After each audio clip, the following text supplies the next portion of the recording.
All right, we are recording, and this is something that I have been looking forward to sharing for so long because I think it's a really cool thing. As the thumbnail says, Shiny App Walkthrough, Frame Time Statistics and Graphs. So, quick explanation for what that is. For many years now, I've been using R for doing all of my data analysis and processing and all that. So that's why I have the R logo there, and next to it is another logo, Shiny. Shiny is a library for R that allows you to make applets, and we've got two screenshots there that show what this will let me do.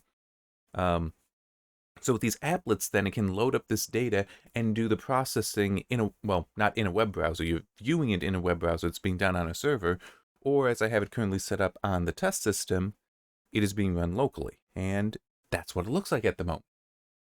And as it also says up there, this is Dying Light 2 data. This is the data for my performance analysis of Dying Light 2. And yeah, I want to go through this applet to show you all the features that I've put into it. Yeah, so let's start looking at this. So right now we're looking at a summary table, as this tab is labeled.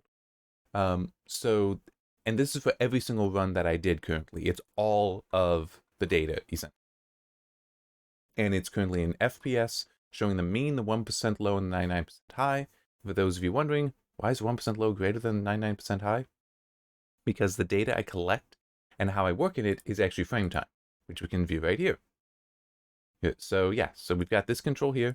You can go between FPS or milliseconds if you want, but with milliseconds, now the 1% low is in fact the lower number. FPS and frame time are inverse. Okay, so that's why it is the way it is. But it is, this is how I do all the data processing is in frame time. So we will be seeing frame time in other places as well. But yeah, so we've got all this, and this table is probably way too long for most people to want to look at. And I mean, look, it's also a little confusing. We got very low, medium, high, 60 FPS, FSR, ultra quality, another very low. That's too much. Well, let's turn it down. That we can do in here with the groups. So, first off, let's take out some of the qualities that we don't care about. Alright, there. That's a lot easier now. Still kind of long, though. But, well, maybe we don't care about some of these locations. So, Old Vildor and Center Vildor are both runs that are just on the ground. Paragliding, you go up into the air. So we can turn that off. Maybe we only want to know what it's like to run around in the air. Yeah, I turn it back on because I actually do want it on for some of this. But maybe the GTX 770, that is an old GPU. It is no longer supported. So maybe we should just drop that. Not a problem. We can just, click it on and off. These work a little differently, so I'm going to come back to them in a little bit. Want to go through these stats, though. So we've got, a number of things here. One is decimals in the tables, because there's actually two tables. There's also one here, and I'll go through that shortly as well. So right now, we got 2 decimal places, as it shows there. Well, maybe you want more. There you go. Maybe you want less. There you go. It does have a minimum of 0. Technically, it could actually go negative, and it would just, take out the 1 spot then. But I don't think that's useful. Alright, so we got the mean, 1%, 99%. Well, we can add to that. We got the median here. We got 0.1%, 99.9%. And these values are actually important because one of the graphs uses all of them. But let me turn them back off for the moment. And well, maybe you want, more than just those statistics.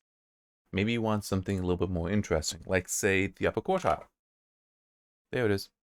Maybe you want the lower quartile. There it is.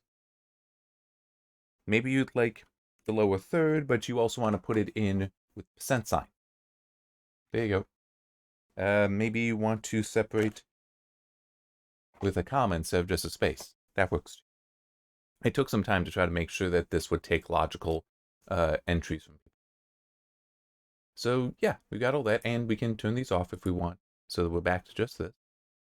And actually, I'm going to turn these on because we're going to move over to the other table. I know it makes that one a little messy, but as I said, it corresponds to a graph that I'm going to go through, so I want those on.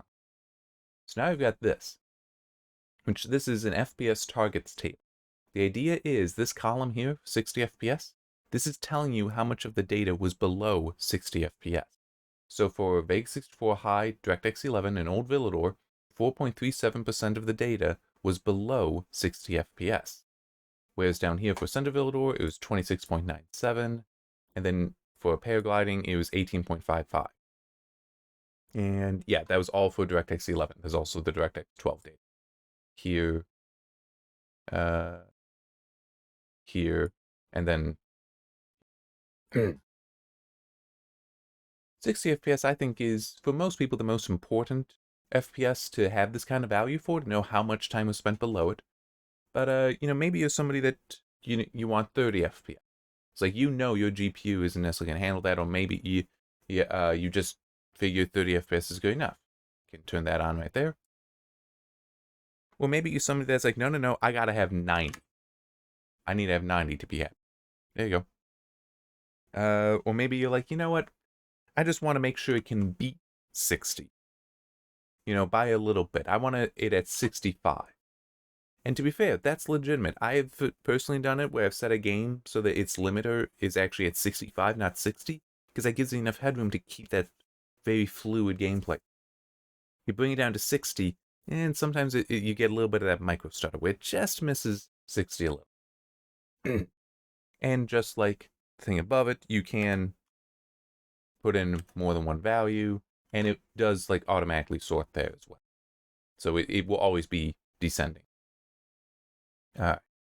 And can also do this. So there's different kinds of data that is recorded by, I use OCAT, which is an AMD developed sort of a front end initially. It's now a lot more involved than that. To PresentMon, which is an Intel tool that's also open source, by the way. OCAT is open source, PresentMon is open source. And it captures a whole bunch of data. MS between presents is the frame time, basically. So that's how much time it took between the present calls, which are telling the GPU or telling the engine, hey, I need you to render out a frame. Then we got MS between display change, so that's the time between the display being changed. And we can have that calculated here as well. I call that the display time, and I do find it useful. Sometimes it seems more representative of the actual experience. By that I mean, hang on, I want these off. I've played games before where I'm collecting data and the frame time is very noisy. It looks like it was a terrible experience, but that's not what I actually experienced. So I look at the display time, and that shows it very smooth. So it's like, that sometimes there's a disconnect there, so it's worth looking. And we've got the other measurements in here as well. In present API, which is always a very short number, until render complete, which the funny thing is you'd think in present and render complete might add up to between presents. It actually doesn't. In fact, I've even seen until render complete being very long, until displayed, and then estimated driver length. I don't really work with any of those. I just work with the first two, primarily the first one. So that's what the default is, and that's what I'm going to leave it. All right. So at this point, I need to look. We're at 8:30. There's a reason I need that information, because I'm going to put in a bookmark in the video. But also, so this applet, it's running very nicely on the test. It doesn't necessarily run that well on the free hosting server I'm using and have been using for testing this stuff. In part because the free server naturally has limitations on it, such as a 1 gig memory limit, 1 gig RAM limit, which is not enough for rendering the graphs. So unless we come up with a different hosting solution, there won't be graphs. I have a way to just disable them. So basically from 8:30 on, we're going to be looking at stuff that you might not be able to do. But as I said, though, there's other hosting solutions we could try that would address that, and just other solutions in general for sharing this app so that you can look at the data. It's just we need to figure out what's going to be best, and then might also wait until after the article and this applet in this forum goes live so we can see what the interest is. But yeah, so we'll just have to see what happens. Oh, and I almost forgot something. Actually, before going to graphs, have the graphics configuration so you can see what the high quality preset is here, along with the others. 60 FPS, so that's basically what setting I was using to collect the data that I haven't shown you. It's all in here though. to try to just get better performance out of it and my system spec. I should have covered that earlier, but I'm not too worried. It's not that big a deal. And they're also kind of late. All right. So looking at the graphs now, this, excuse me, is a summary graph, or sometimes I refer to it as a means graph. And it's just showing actually this data. We got the mean in there as the height of the bar. Then we got these custom box plots where the center line is still the median, so right there, but it's custom. Normally you would have the bottom, one end of the box and the other end of the box going to the lower and upper quartile. In this case, it's the 1% low, 99% high. And then these tails, don't actually remember what it is. I think it's so great so many times the inner quartile distance, inner quartile range. I don't remember, but I have these set. So this is the 0.1% low, and that's the 99.9% high. So we get a sense of the range of the data with these plots, with these boxes. And for reference and as a reminder, I'm working in frame time, not frame rate. So this 99% high is the 1% low you would see from some other reviews because they're working in frame rate, or at least they're reporting in frame rate. So they're using the more correct terminology of 1% low. All right, so we got all this, and this data does correspond, actually it's more than what we see here, because I also have the ray tracing data included.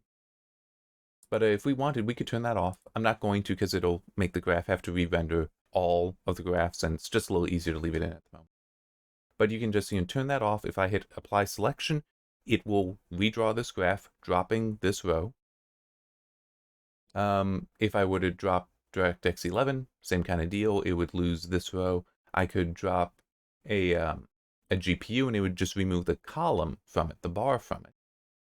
But I would need to hit apply selection for it to actually do that. Because as I said, it takes a while to render, so I want you to be able to make these changes and then you hit apply selection, and that's when you see it. Facets to use is kind of like that as well, but we don't have the button. We do for this scale upper limit, which is, you can set it in frame rate, it's like 20 there, and then updates the frame time here. We can also set the frame time here and it changes the limit there. But again, you have to hit apply scale in order for it to actually do anything. Which is because I figure you might be typing this in and you don't want it to start trying to render out the new graph with an incomplete value. Now, one thing I can show you here concerning these controls is if we do that. Because this is actually per graph, so only this one is having this happen. There it is. So what I've done is set up so you can actually flip the facets. So now instead of it being location, location, location, it's location, location, location. So this can make it a little easier to see how like DirectX 11 and DirectX 12 behaved at one location, because you are able to read the data left to right, and it's, you care about the height of these bars, so this is a little easier to compare. And each graph you can do this. You can't, I don't have it set up, and I'm not sure how I would, so that you could like, have it be high over here and location up here. Where like DirectX 11 stays here, so you're still stuck with the facet placement that I do, but you can't flip rows and. All right, now there's another thing about this that's really neat, and it's actually the case for all of the graphs. So you see how the cursor is currently, this cross shape, whereas here it's a normal cursor? That's because it's actually a brush on these graphs. And what that allows you to do is that. So I just double-clicked, and it now gave us that plot I double-clicked on down here. So we can get a closer view of it, and we can also change it, though. Maybe we want Old Village or DirectX 12. There you go. DirectX 11. There you go. You can also change the quality. There's only the one quality here, though, except for ray tracing, which is exclusive to DirectX 12 DXR. And as you can see, it actually cropped down the plot here to only show the data that's included, whereas here we've got all of them. Well, not all of them shown, but the places for all of them. And one thing that's worth noting is, so if I were to turn off the GTX 770 here and apply that, it would actually still be included down here. That filtering is not done on this. It's just it will drop the values, the categories, I guess would be a way to put it, that are not present. It only drops them. All right, so now let's get to the course. So this is called a course graph because it's the data over the time that I was collecting the data, which is 5 minutes. So that's why it's 0, 60, 120, 180, 240, 300. And yeah, this lets us see, how each GPU behaved for a location, quality, and API. And if I hit this, we would flip it, which make it a little bit easier to see. Like there's kind of a thing right here, this blob here and here, here and here, here, here, here, here. Actually, there's a little bit up here.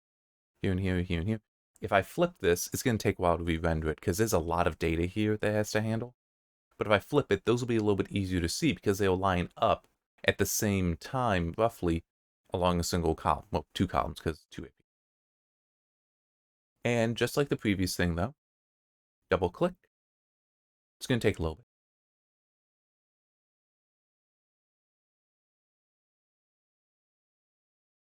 I wish I had something I could really say right now, but I mean, there is a lot of data involved.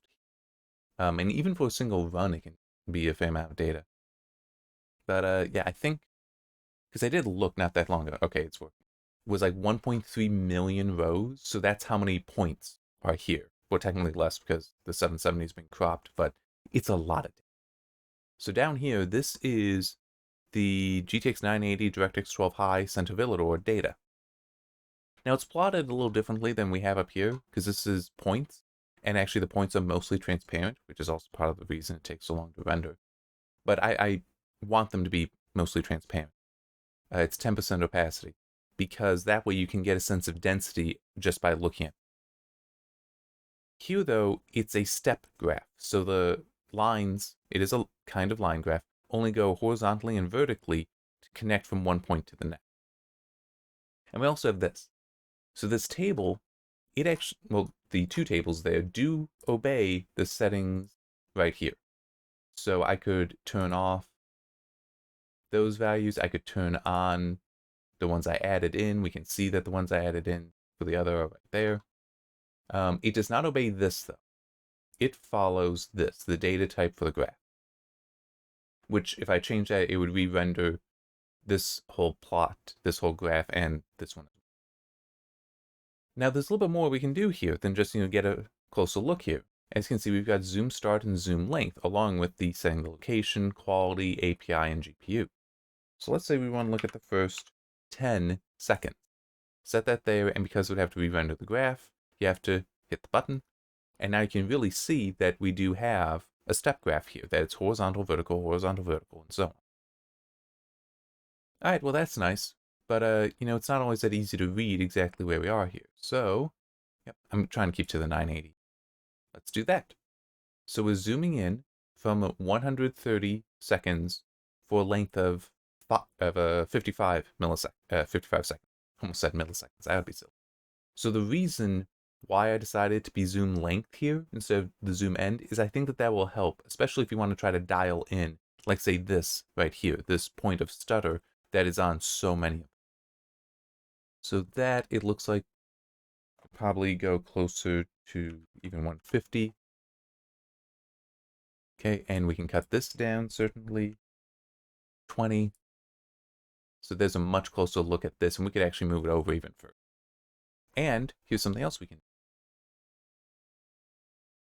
Because it's happening at about the same time in each, because I was actually kind of good at being consistent on this course. So we can see how the different GPUs behaved just by going through and selecting. And right now I'm just curious, do we see it actually going? Yeah, it seems to typically go to that 50 millisecond frame time. But okay. So yeah, we got that stuff. And of course, we still have these stats, which these are now just for what we're seeing here. Okay? So that is, this is not just the data for the plot. It is the data for this plot. Just this data that we see here. All right. So now we can get over to the frequency plot, with the frequency graph, which it's a distribution. So this is, and the bin width is 0.03 milliseconds. So the idea is, this one, is that there are buckets here that are 0.03 milliseconds wide, and it's a count then of how much data fell into that specific bucket. I just picked that value, the 0.03, because I think that it works well. It gives a properly detailed graph without being too noisy generally. Yes, this is noisy. But that's because there's not much data here. Look at that, 60. So the height of this is only enough to push this to 60 as a count. But that's actually advantageous because look here, we're going up to 400 because this one, the RTX 2080, yeah, in Senator Villador DirectX 12, was pushing the Y scale up to 400. So this is actually one spot that the single plot, as it's being referred to here, is very useful because it's the only way you can really get a sense of how tall these are. So like this one is only pushing it about 83 or so. Sorry, no, 87. Yeah, so that I think is a point that is useful here. And also this, by the way, the frequency plot doesn't take that. So we can flip that. I don't think it might flip this as well. It shouldn't. At least it doesn't need. But there. So now we've got, Sender Villador, and you can see how the differences are for the AMD GPUs. That's the top two. You can see how the RX Vega 64 is so much more powerful than the RX 580 because it's shifted over. And you can also see that a line shifting over as we advance through the NVIDIA GPU. Although we also do see with the 770, this is so bad there's almost nothing shown of it. This only a little bit, that very little. But I should also, here, look at this one. These lines here, this green line is the mean for this data, whereas this, it's actually dark cyan, it's just a different color, and dotted line is the median. And then this red line, in case you couldn't figure out, it's the 60 FPS reference line that I try to have on all the graphs it makes sense to have. Which is basically all of them except for consecutive dip. But yeah, so again, this flipping I think is actually kind of useful here because you can see how, it does move over, though some it doesn't completely. There are some spots where the 1080 and 2060 bounce back and forth with each other, which isn't too surprising. They're all in about the same performance class. The 1080, 2060, Vega 64 even, and the 1070 can also be considered in that class. It's obviously going to be at the lower end, but it is still in that class. All right. We do not have the drawing over it like we have with the course plot. I don't think that's necessary here. I don't think it would give us much. But it is something you can do with the QQ plot, which is another kind of view for the data distribution. The idea here is that the data has been sorted from least to greatest, and just double click so we'll have it render down here. It's going to take a little bit though.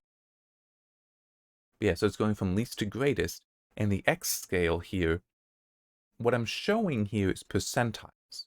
So you can see then, it's like here's 1% of the data corresponds to that point, and you can see what the behavior was below it and what the behavior was above it, and the 99% value as well. This graph, I feel, is very important because we use so often these 1% lows or 99% highs, and if this graph lets you know how useful that information is.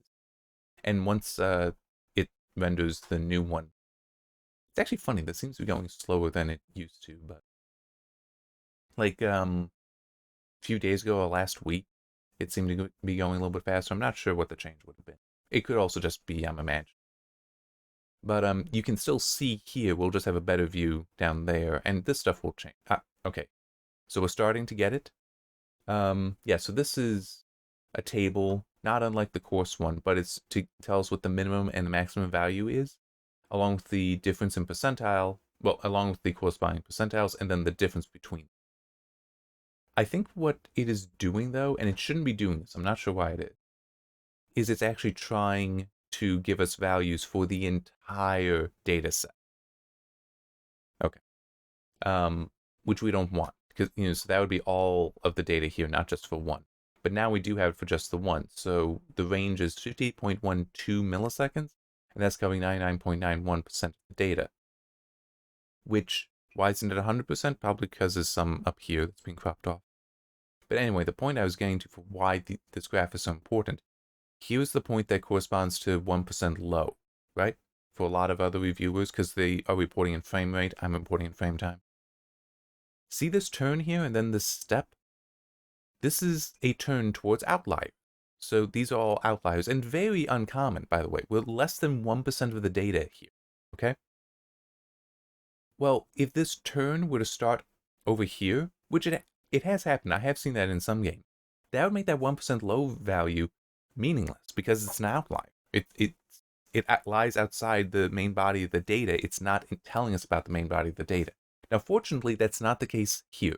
All of this data, you are good between 1% to 99%. A little bit more, as we can see here, but using the 1%, 99%, so that center 98% is valid. You can do that here.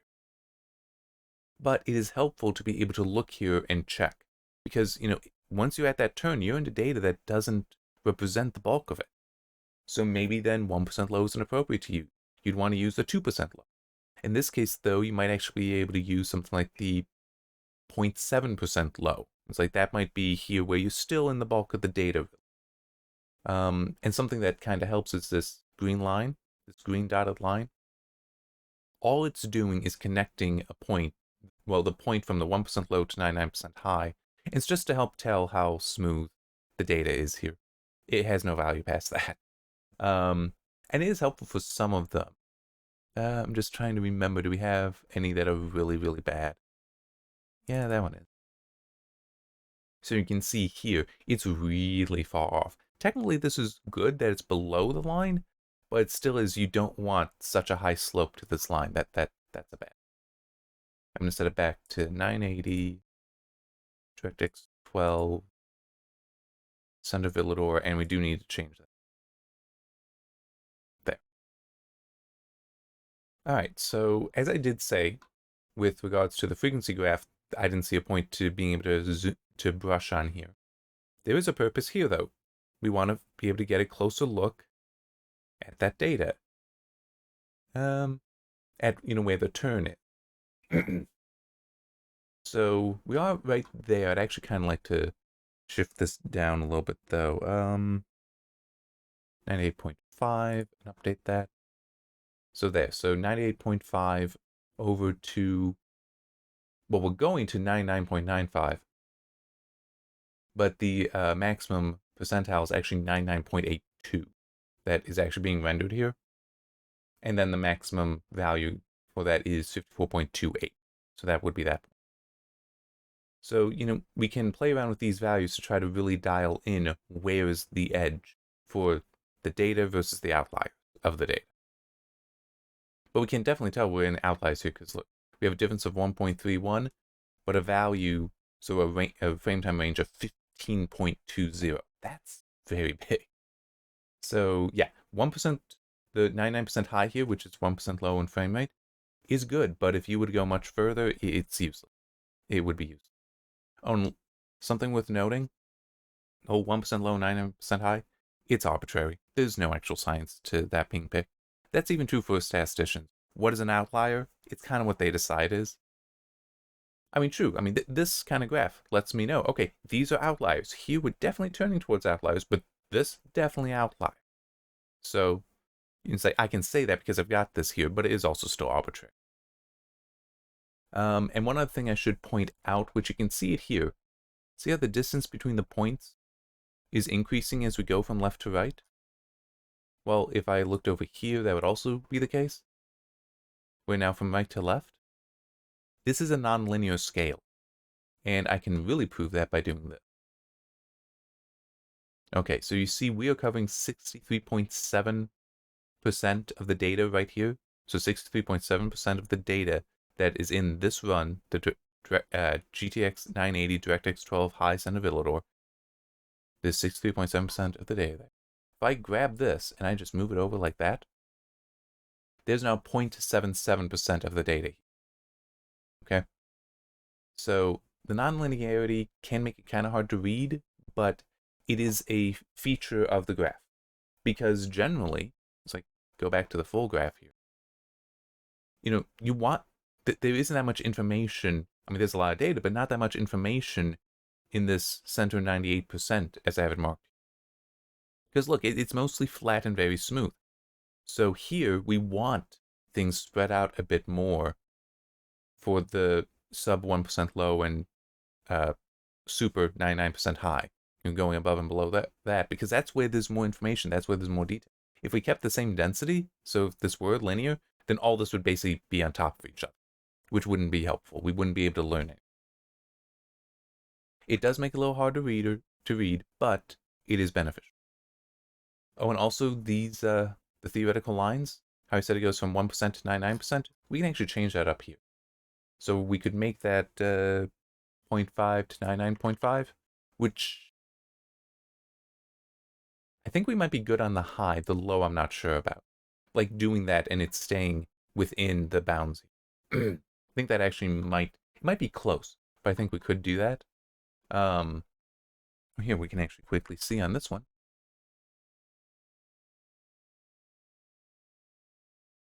Yeah, well, no, we are actually up here. We have the turn here and the turn here, but we did actually get to stepping, so maybe 0.4. Yeah.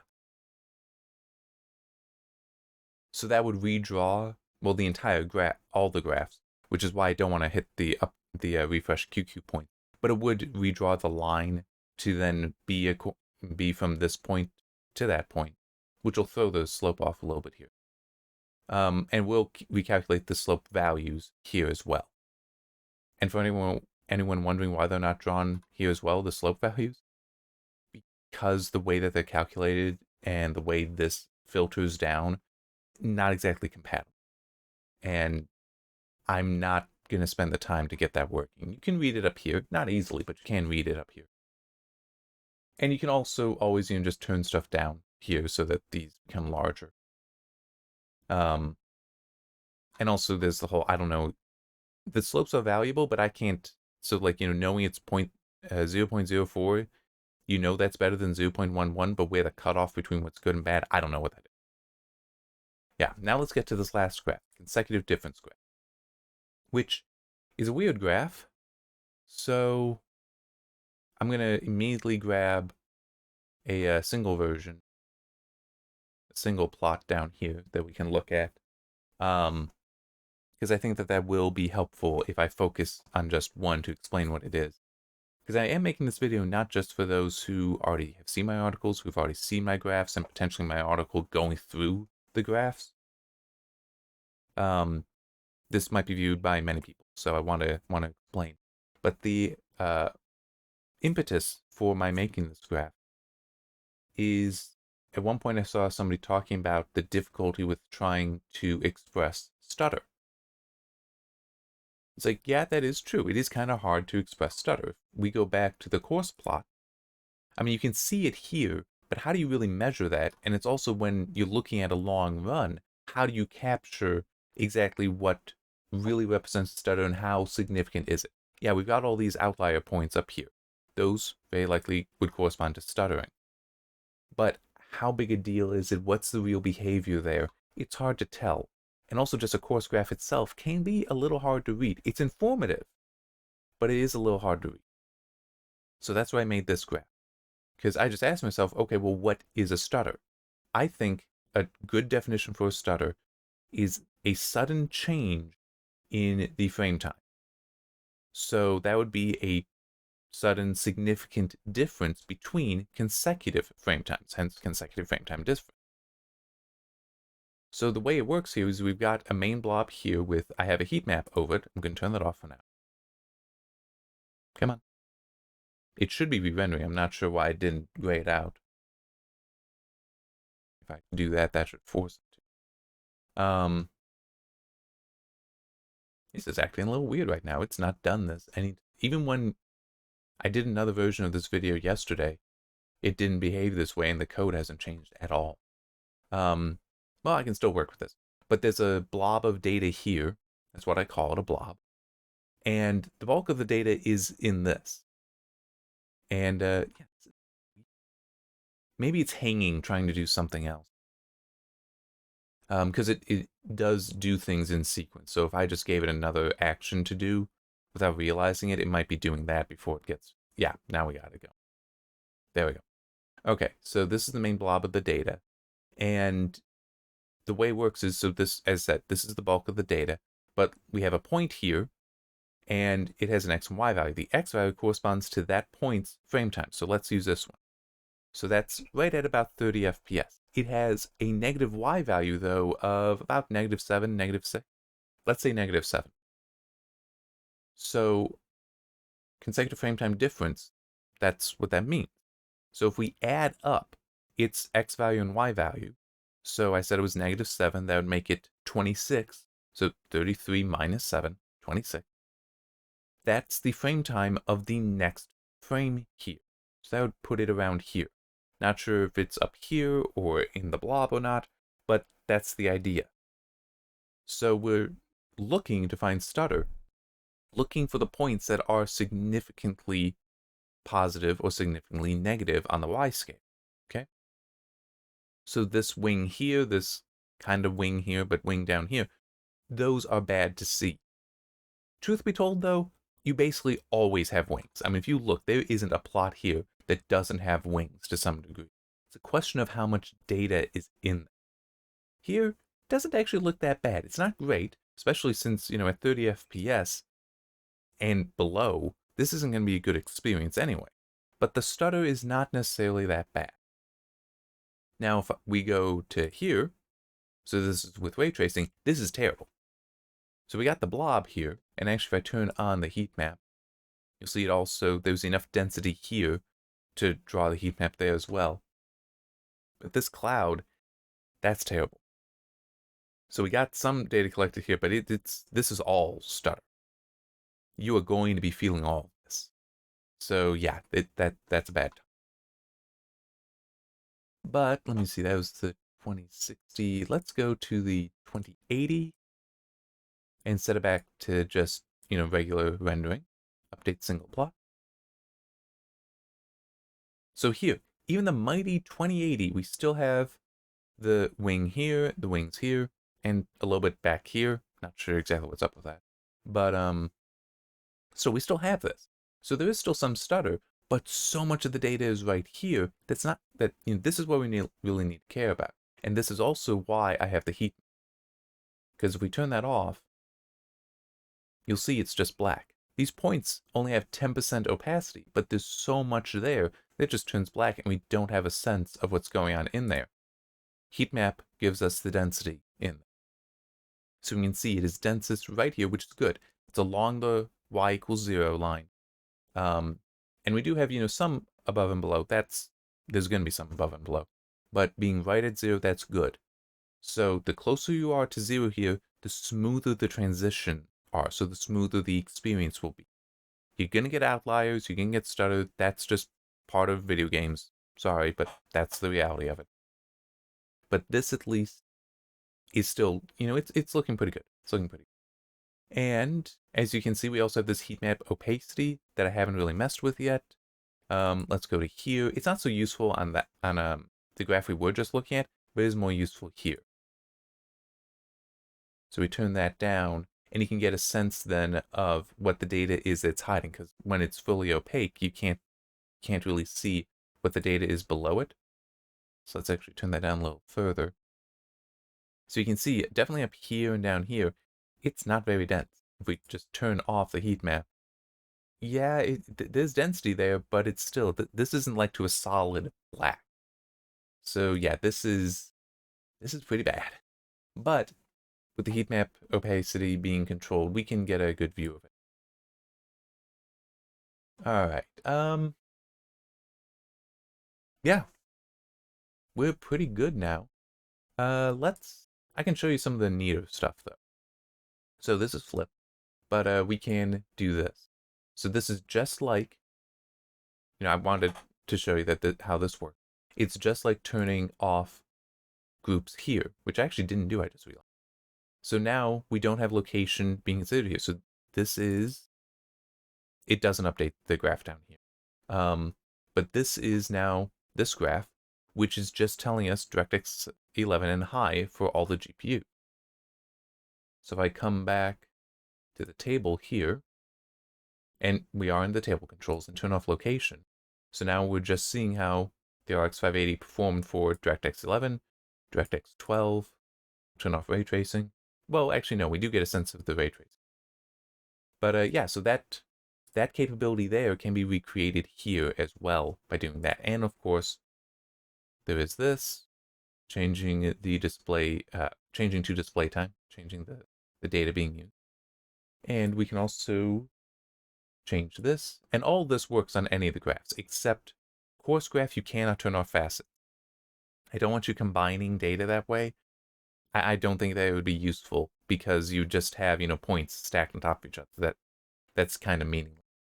But yeah, but this control, the frame time, upper scale, that works on all of them, and the graphs to flip obviously will. We have each one controlled here, and also data type that will influence all of them as well. So if I clicked on any of them, it would try to re-render the graph. Do want to come back to this because I neglected to show one thing that's really neat. At least I think.